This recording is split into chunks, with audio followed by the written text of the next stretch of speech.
बहुत लोगों को लगता है कि इंडिया में खेती से हुई सारी इनकम टैक्स फ्री होती है और कानून भी इनकम टैक्स एक्ट 1961 के तहत एग्रीकल्चरल इनकम को छूट देता है। ये छूट किसानों को सपोर्ट करने और खेती में होने वाले रिस्क को समझने के लिए बनाई गई थी, लेकिन इसमें कुछ खास डेफिनेशंस और शर्तें हैं। हर रुपया टैक्स फ्री नहीं होता, सिर्फ वही इनकम छूट पाती है जो कानूनी डेफिनेशन में फिट बैठती है। अगर आपकी इनकम के दूसरे सोर्सेज भी हैं, तो आपकी एग्रीकल्चरल कमाई टैक्स कैलकुलेशन पर असर डाल सकती है, या फसल को एक हद से ज्यादा प्रोसेस करते हैं तो शायद उस पर छूट न मिले। इन सीमाओं को न समझना टैक्स की मुश्किलों में डाल सकता है। हम इन नियमों को समझेंगे और बताएंगे कि मिक्स इनकम पर टैक्स कैसे लगता है। खेती से कमाने वाले किसी भी आदमी के लिए ये बातें जानना जरूरी है। कानून के मुताबिक एग्रीकल्चरल इनकम 3 मुख्य तरीकों से टैक्स फ्री मानी जाती है। पहला, खेती की जमीन से मिला किराया या रेवेन्यू टैक्स फ्री है, जैसे अपनी जमीन किसी किसान को किराए पर देना। दूसरा, फसल उगाने और बेचने से हुई इनकम भी टैक्स फ्री है। तीसरा, फसल को मार्केट में बेचने लायक बनाने के लिए बेसिक प्रोसेसिंग जैसे गेहूं थ्रेश करना भी टैक्स फ्री है। फार्म हाउस की इनकम टैक्स फ्री है अगर वह खेती के कामों के लिए जमीन पर या पास में हो। सिर्फ वही इनकम टैक्स फ्री है जो इन डेफिनेशंस में आती है। जब आप एग्रीकल्चरल और नॉन एग्रीकल्चरल दोनों तरह की इनकम कमाते हैं तो बातें थोड़ी मुश्किल हो जाती हैं। खेती से हुई इनकम पर छूट भले ही हो, लेकिन यह आपकी दूसरी इनकम को ऊंचे टैक्स ब्रैकेट में धकेल सकती है। इसे पार्शियल इंटीग्रेशन कहते हैं। यह तब लागू होता है जब आपकी एग्रीकल्चरल इनकम RS 5000 से ज्यादा हो और आपकी नॉन एग्रीकल्चरल इनकम बेसिक छूट की लिमिट से ऊपर हो। ज्यादातर लोगों के लिए वह लिमिट RS 2 5 लाख है। यह ऐसे काम करता है।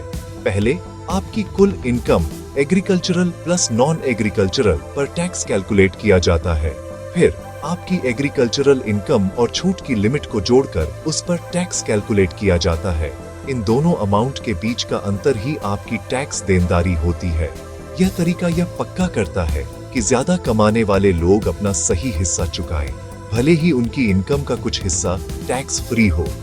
बहुत लोग इस डिटेल को मिस कर जाते हैं और सोचते हैं कि खेती से हुई इनकम का उनके टैक्स पर कोई असर नहीं पड़ता। लेकिन अगर आपकी दोनों सोर्सेज से अच्छी कमाई है तो यह मायने रखता है। इस नियम को समझना सही टैक्स प्लानिंग के लिए बहुत जरूरी है।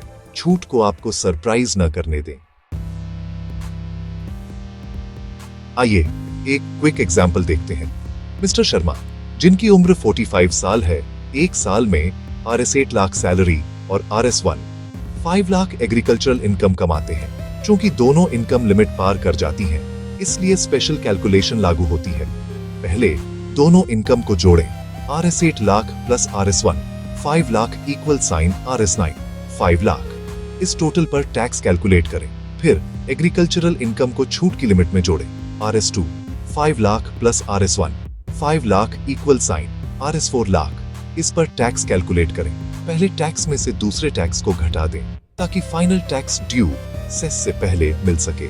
मिस्टर शर्मा की एग्रीकल्चरल इनकम उनकी सैलरी को ऊंचे टैक्स स्लैब में धकेल देती है, जिससे उनका टैक्स बढ़ जाता है। खेती से हुई इनकम पर सीधे टैक्स नहीं लगता, फिर भी यह दूसरी इनकम पर लगने वाले टैक्स को बढ़ा देती है।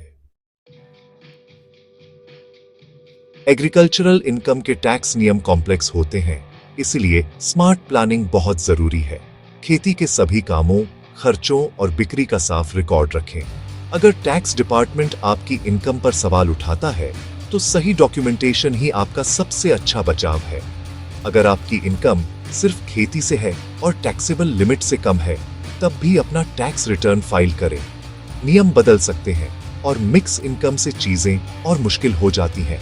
ऐसे में प्रोफेशनल सलाह बहुत काम की होती है। एक टैक्स एक्सपर्ट आपको रिकॉर्ड बनाए रखने, कानूनों का पालन करने और कानूनी रूप से अपना टैक्स कम करने में मदद कर सकता है। मदद लेने में हिचकिचाएं नहीं। एक्सपर्ट की सलाह अक्सर जितना खर्च होता है उससे ज्यादा बचाती है।